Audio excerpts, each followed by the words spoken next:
Hello everyone, thanks for joining us for another edition of Texas Insider TV, brought to you by the Texas Alliance of Energy Producers. I'm Jim McCardle. State Representative James Frank is from House District 69 in the city of Wichita Falls, Texas.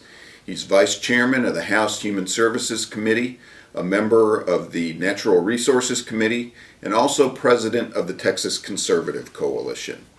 Importantly, this session he is the lead author of House Bills 5 and 6 that deal with reforming the Child Protective Services Agency, which has taken up a lot of time in addressing a very important issue. We're pleased to be able to visit today with State Representative James Frank from House District 69 and President of the Texas Conservative Coalition. State Representative James Frank, thanks for joining us today. We appreciate you coming in. Yeah, my pleasure. Appreciate the opportunity. As I said or mentioned in the introduction, you are in the leadership position of the House of Representatives here in Austin. You have become president of the Texas Conservative Coalition. We'll get to that in a minute, but mostly from House District 69 and a resident of Wichita Falls, Texas. Yeah. Tell us a little bit about the district, your background, and the Conservative Coalition, if you can, to get started. Sure. I live in Wichita Falls, as you mentioned, represent 6 counties: Wichita, Archer, Clay, Ford, Knox, and Baylor counties. In terms of myself, this is my first public office, my 3rd session, but the first public office I've ever run for. I'm a businessman, and you mentioned a banker. I was a banker my first 11 years, and then I got honest living, went out into the business world, bought a little manufacturing company, and have done that several times since. And so we've got about 150 employees making things up in Wichita Falls. That's what affords me, I guess, the ability to afford to be a state rep. Texas Conservative Coalition is growing and having an impact this session? Well, I hope so. I think the organization does a great job, I think, of analysis, which is one of the, John Caliandro and his group, I think, does a great job of analyzing the bills. But I think more than that, we've got about 70 members, 70 Republican members of the House, and that's obviously a big number and pretty impactful. And so we're, trying to stay involved and make sure we're pushing legislation that goes through the House and the Senate as best we can. A lot of folks may have heard nationally or seen with this Obama debate lately, the House Freedom Caucus up in Washington, D.C. I think the Conservative Coalition, you mentioned 70 members, by and large represents some of the up-and-coming conservative leader types like yourself, so thanks for your work on that. Sure, and some of the stuff, if we can jump right in, be respectful of your time. Some of the stuff you've been working on is, frankly, some of the most important stuff that's been going on this session, and that has to do with CPS, Child Protective Services reform.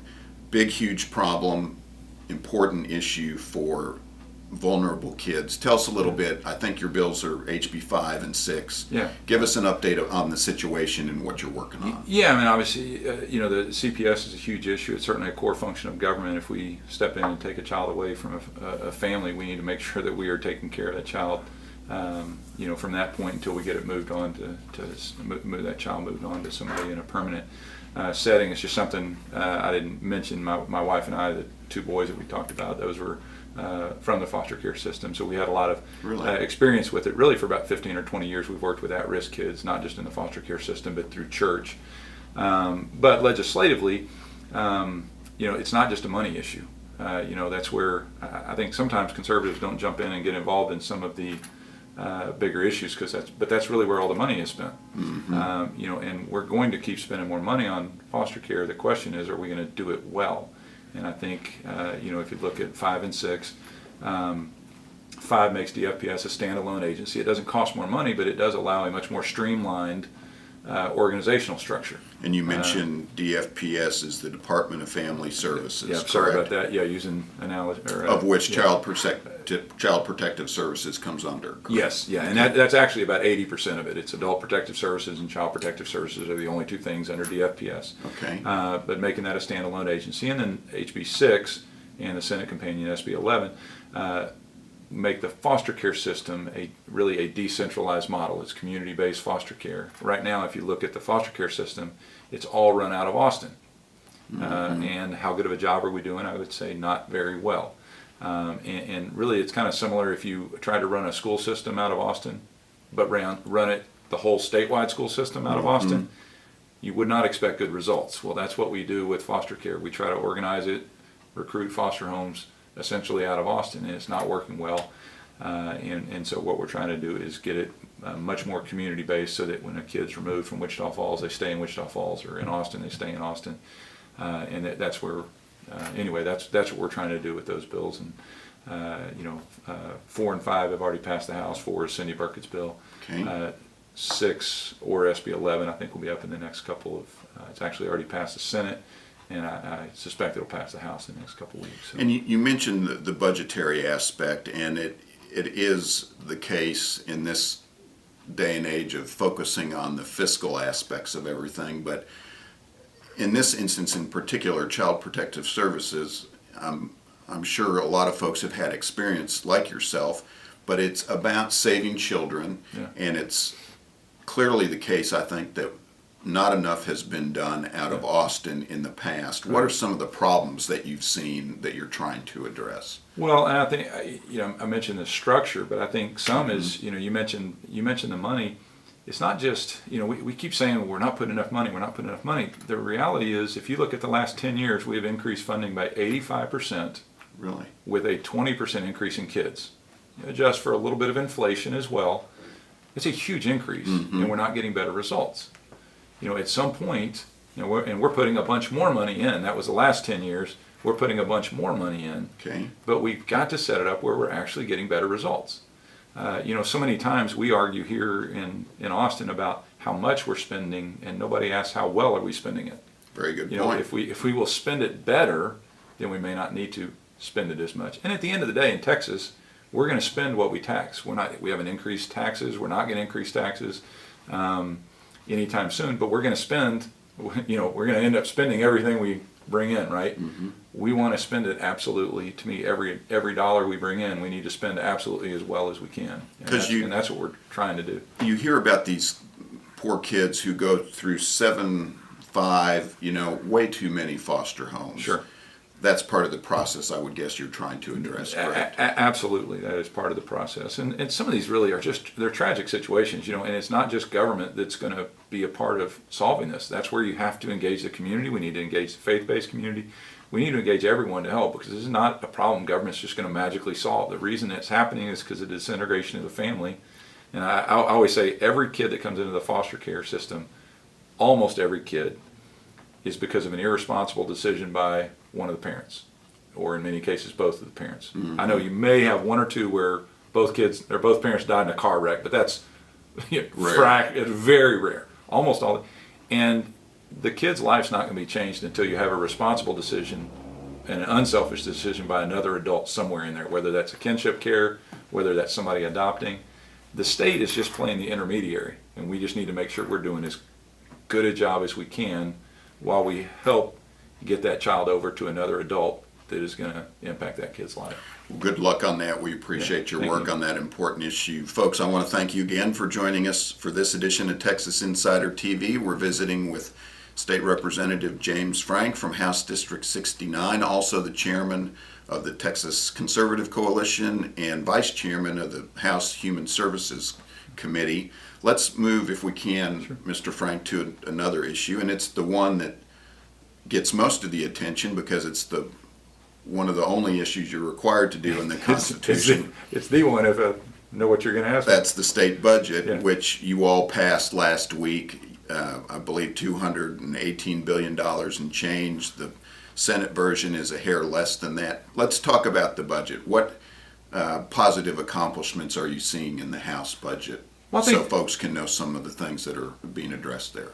Well, I think that the House budget really reflects the controls that our Constitution puts on legislators.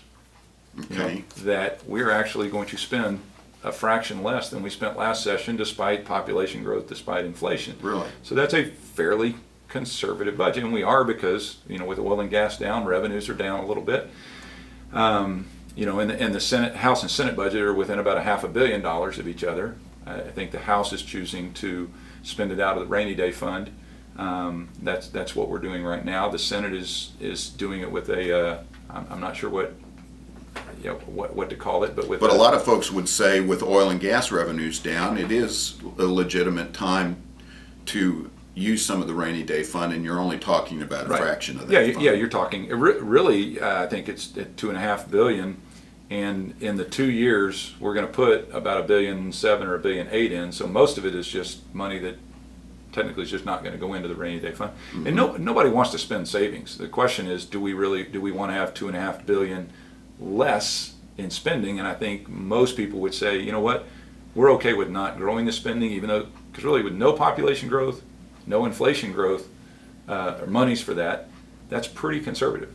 Do you want to cut another $2.5 billion? And I would say most people don't want those services cut that much. That's why we are where we are. And another issue that's so big in this day and age after the national election is border security. You all add additional funding for border security, I believe, correct? Yes, but although honestly, all of us are hoping that the federal government will actually do their job, because the state, I'm a big, if you want to get government efficient, you could have one level of government do each job. The federal government is supposed to be doing that. The state government shouldn't be having to spend any money on that, frankly. The federal government needs to do its job on their border, and then and they need to stay out of all the things that the state is supposed to be doing. My deal with the federal government, if you can't even take care of the veterans in the hospitals, probably shouldn't be adding new programs. That leave those things to the state. But the border is clearly one that's a federal responsibility. So I'm hoping eventually we can stop spending any money on the border. I'll ask you one final question here and let you get back over to the Capitol. You've got Shepherd Air Force Base up there in Wichita Falls, you mentioned. But how about the oil and gas community right now? You sit on the Natural Resources Committee, and I referred to revenues being down. What do you see in your district and out in the oil and gas field? Is there some more optimism these days? Are we going to continue to see a little sideways movement for state revenues? I think actually there's quite a bit of optimism. We in manufacturing companies, we do a little bit with oil and gas, and there is a lot of optimism, and we've actually had some. I think a lot of the oil and gas companies are starting. Bottom has been hit. There's starting to be some optimism. So I think it is heading in the right direction from an oil and gas standpoint. And thankfully, really, Texas's economy is pretty diversified now. When you look at the bottoming out of oil and gas, and really we still had more revenue, just slightly more revenue to spend. So, it's not like the Texas economy tanked when oil and gas tanked. It was a gut shot, but that's all it was. It didn't wreck the economy, and so now I think certainly it is strengthening. Well, State Representative James Frank from House District 69 will leave it there and let you go back and strengthen some more of the Texas House operations over there. We'll make every effort to do that. I appreciate the time. We appreciate you coming by. Folks, we appreciate you tuning in for this edition of Texas Insider TV. State Representative James Frank, President of the Texas Conservative Coalition and Vice Chairman of the Human Services Committee as well. Thanks for joining us. All right, thank you very much. Appreciate it. Brought to you today by the Texas Alliance of Energy Producers. Folks, remember, you're either an insider or you're not. This edition's been brought to you by the Texas Alliance of Energy Producers. Remember, you're either an insider or you're not. I'm Jim Cardle. Thanks for joining us.